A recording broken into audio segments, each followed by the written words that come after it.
Qala awwalu ma nazala fil qital wal khamr wal at'imah. Jadi selama periode Makkah itu belum pernah terjadi peperangan. Adapun intimidasi, adapun ancaman, adapun penyiksaan itu sudah berlaku dari sejak para sahabat ada di Makkah. Tapi konfrontasi langsung, perang berhadap-hadapan itu terjadi sesudah hijrah ke Madinah. Qala nazalat fil qital ayatun adidah, walakinna hadhihi al-ayat allati nazalat fi sya'nil qital kulluha madaniyatun. Banyak ayat berbicara tentang perang, tapi semua ayat-ayat yang berbicara tentang perang itu madaniyah.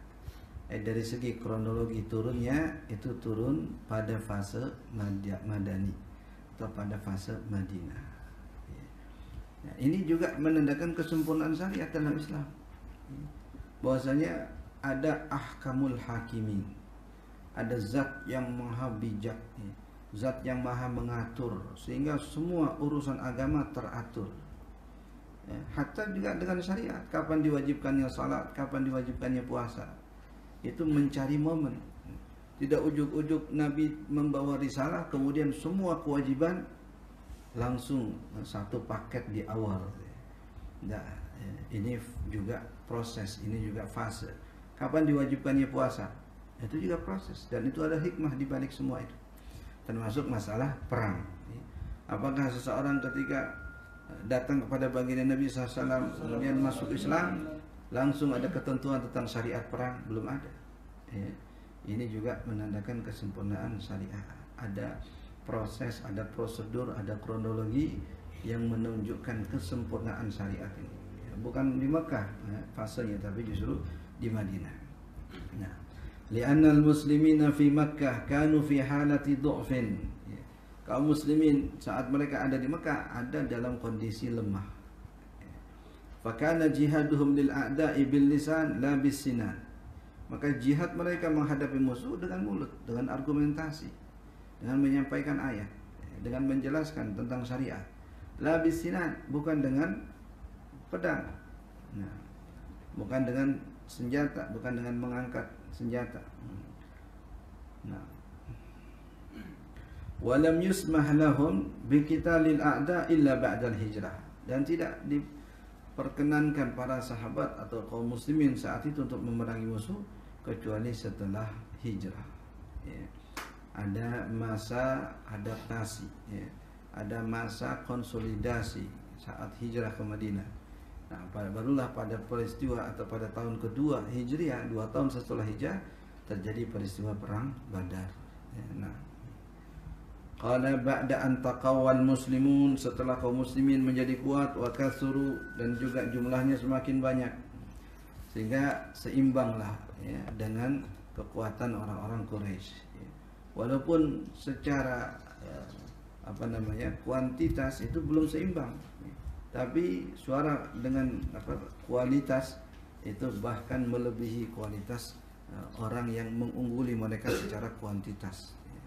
1000 berbanding 300 misalkan, atau 3000 berbanding dengan 700 misalkan, baik yang pertama dalam perang Badar ataupun yang kedua dalam perang Uhud. Selalunya bilangan pasukan tidak sebanding, tidak sedikit, perbandingannya itu sampai berkali-kali lipat. Ada yang mungkin 3 kali lipat, 300 berbanding 1000, atau mungkin bisa sekian kali lipat, 12.000 berbanding dengan 13.000, 12.000 berbanding dengan 35.000. Itu perbandingan yang signifikan. Jadi kalau kita mungkin buat rekayasa jumlah 12.000 dalam perang Hunain misalkan, diletakkan di satu tempat, kemudian 35.000 jumlah musuh di tempat yang lain, kita akan lihat perbandingan yang sangat mencolok dari segi jumlah pasukan. Nah, ini kita menghadapi lawan yang 1:1 saja.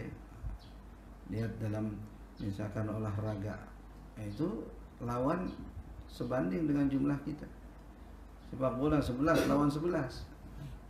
tapi kadang keteteran luar biasa, padahal 1:1. Apalagi ini 1:3, 1 banding lebih dari 3.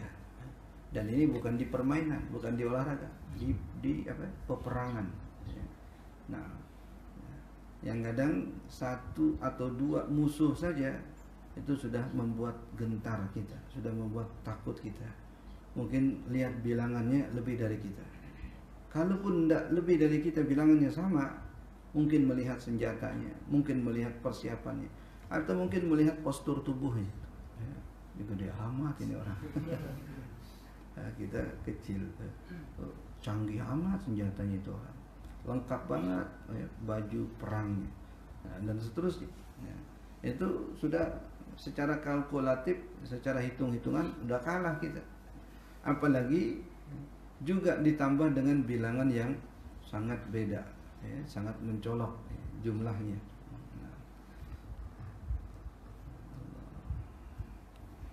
Qala wa asbaha lahum daulatan fil madinatil munawwarah, sehingga sudah berdiri satu kerajaan atau sebuah negara di kota Madinah. Sudah teratur, sudah tahu posisi masing-masing.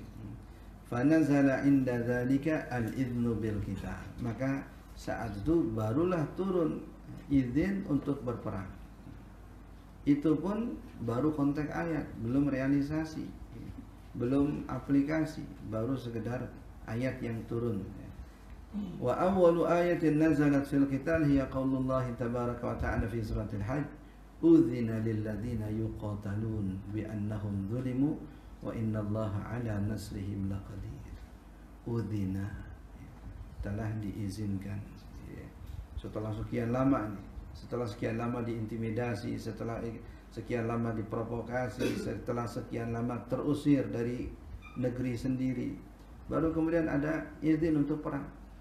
Itu pun juga bersyarat, tidak mutlak perangi mereka, tidak mutlak bunuh mereka, tapi udzina lil ladzina yuqatalun, telah diizinkan bagi mereka-mereka yang diperangi. Jadi di sini ada dalam posisi bertahan, ada dalam posisi mempertahankan harga diri atau mempertahankan kedaulatan. Bi annahum zulimu. Yang kedua, bukan sekedar diperangi, tapi diperangi dalam keadaan zalim, mazlum. Jadi memang dizalimi, tidak ada alasan untuk diperangi, tapi diperangi. Yang seharusnya memerangi pihak yang dizalimi. Nah, tapi ini justru yang dizalimi sekaligus diperangi. Maka sudah cukup 2 alasan tadi. Pertama diperangi, kemudian dizalimi, untuk kemudian mengangkat senjata, menjaga kehormatan, menjaga kedaulatan. Nah, wa innallaha ala nasrihim laqadir. Ini karena posisi mazlum, maka Allah yang akan turun tangan untuk memberikan pembelaan. Alladzina ukhriju min diyarihim. Kemudian Allah rincikan apa bentuk kezaliman yang dialami oleh para sahabat.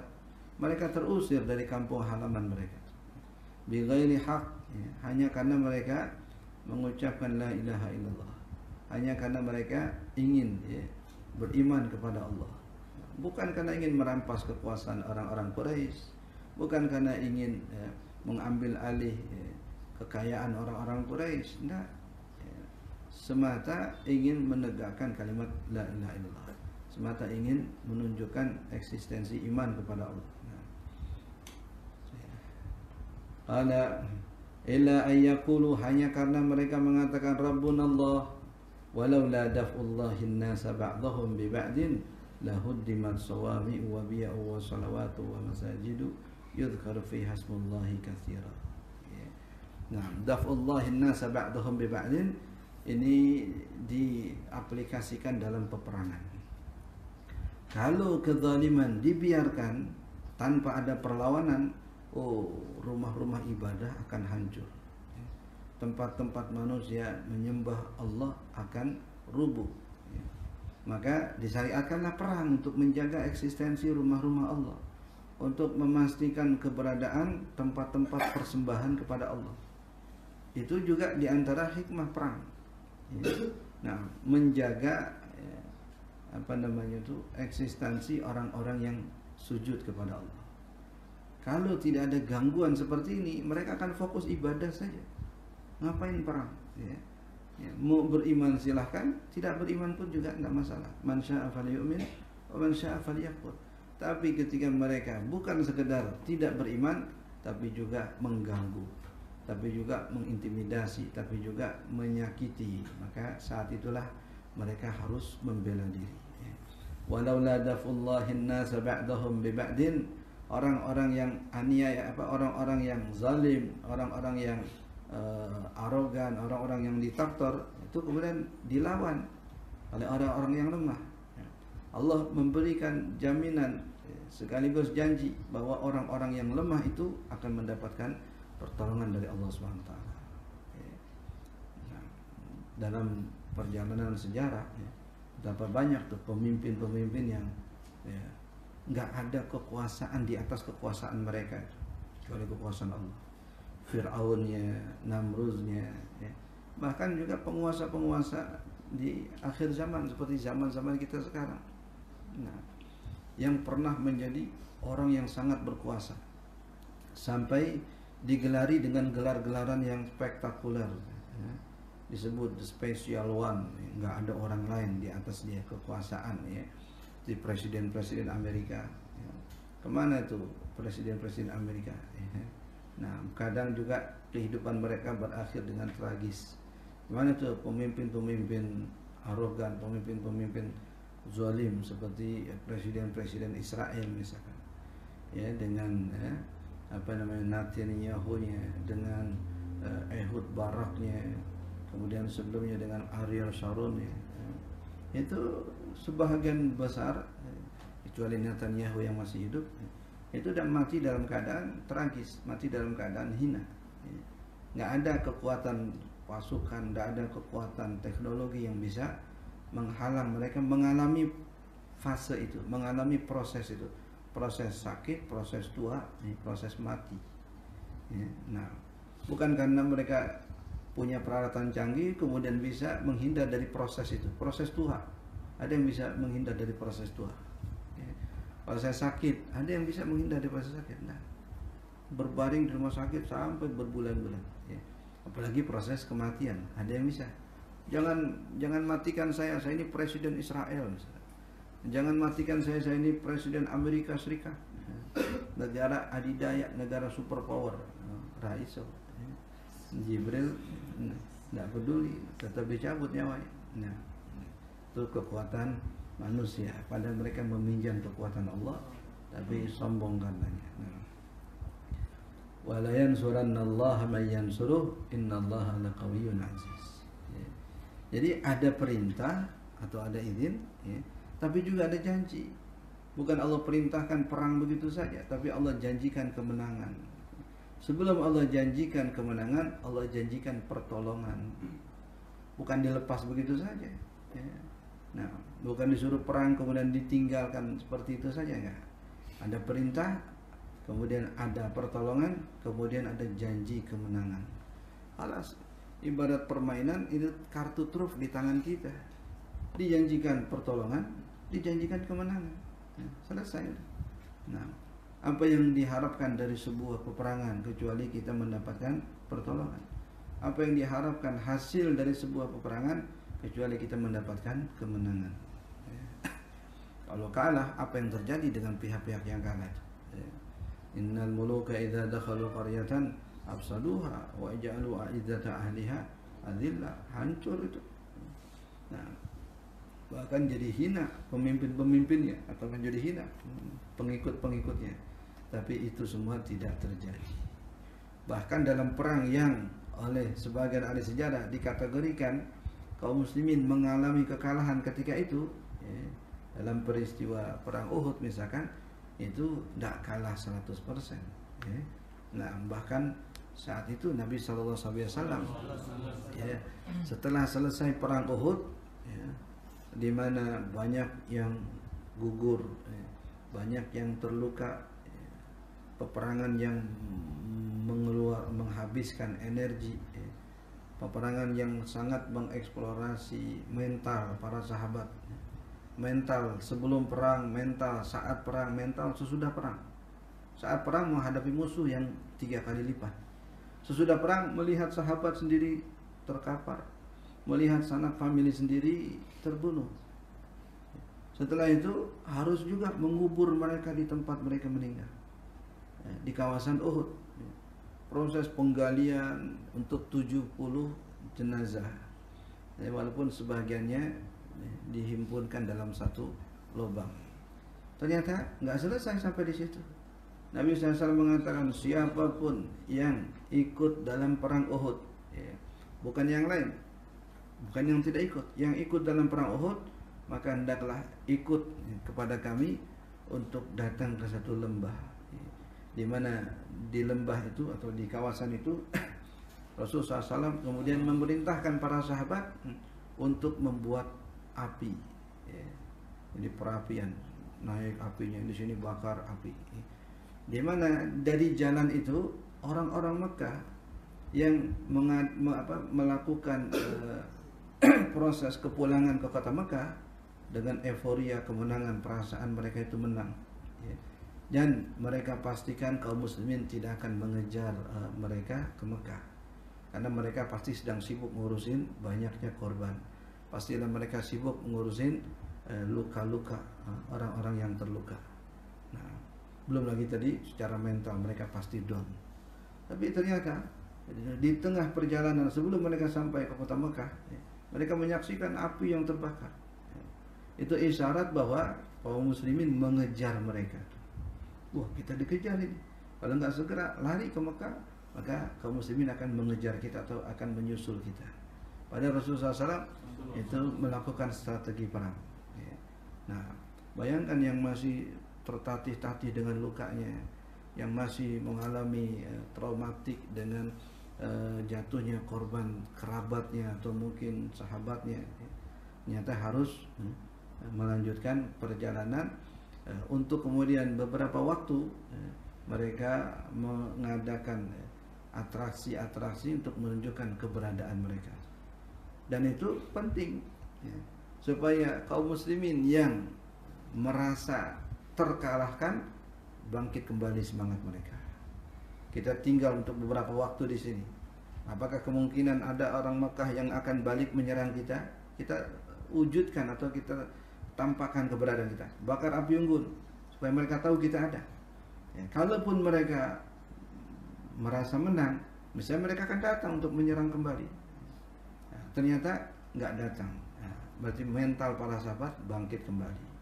Bahwasanya kita tidak benar-benar kalah, kita hanya terkalahkan karena tidak mengikuti strategi yang telah ditentukan oleh Nabi SAW.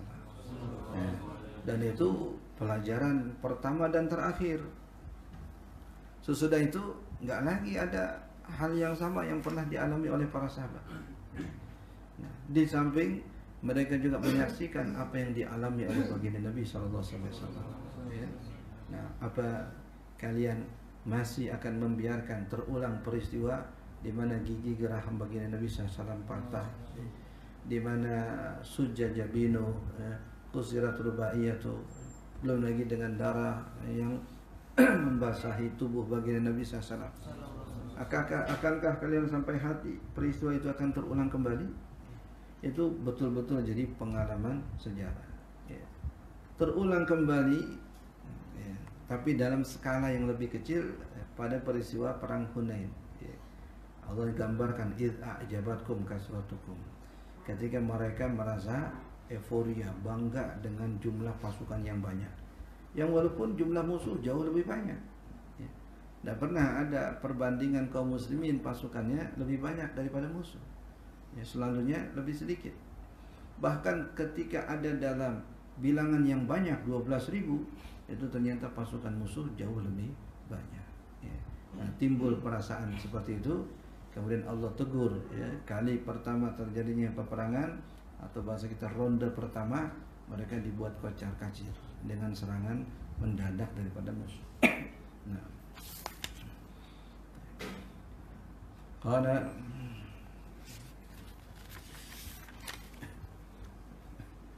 fa anta tara fi hadha an-nass al-karim ma yuwaddihu al-hikmata min masru'iyatil izni bil qital. Dalam ayat ini kalian bisa melihat hikmah disyariatkannya perang. Bukan untuk membunuh sebanyak-banyaknya musuh, bukan untuk menguasai sebanyak-banyaknya harta musuh, tapi untuk menegakkan kalimat Allah, tapi untuk menjaga menjaga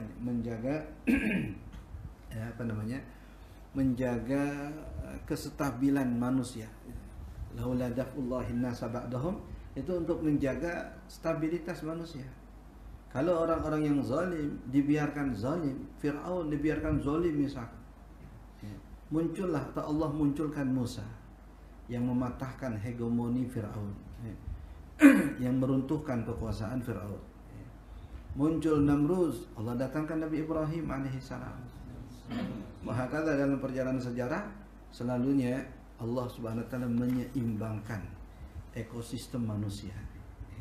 Yang zalim kemudian Allah datangkan yang akan mematahkan kezalimannya. Yang berkuasa Allah datangkan orang yang akan meruntuhkan kekuasaannya. Itu sunnatullah. Hatta dalam perjalanan sejarah Islam pun juga begitu. Ada daulah Umayyah, ada daulah Abbasiyah, ada daulah ini, ada daulah itu. Memang besar di zamannya, tapi untuk beberapa waktu. Ada yang sampai sekian ratus tahun seperti daulah Abbasiyah misalnya. Ada yang hanya beberapa puluh tahun, tapi tetap ada penghujungnya. Nah, tetap ada akhirnya yang harus ya mereka belajar dari sejarah. Ya. Kenapa bisa jatuh, kenapa bisa runtuh. Nah, qala falam yakunil qitalu illa daf'an lil udwan.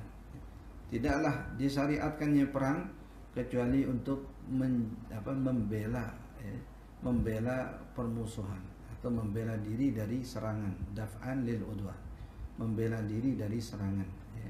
Walam yusharra illa difa'an anil mazlumin. Dan perang tidak disyariatkan kecuali untuk membela orang-orang yang tertindas. Warada'an lil mu'tadin, dan untuk melawan orang-orang yang berlaku aniaya, menakut-nakuti orang-orang yang berlaku aniaya. Ini shock terapi. Kama huwa sarihun nasil karim, sebagaimana itulah redaksi atau ayat yang tegas.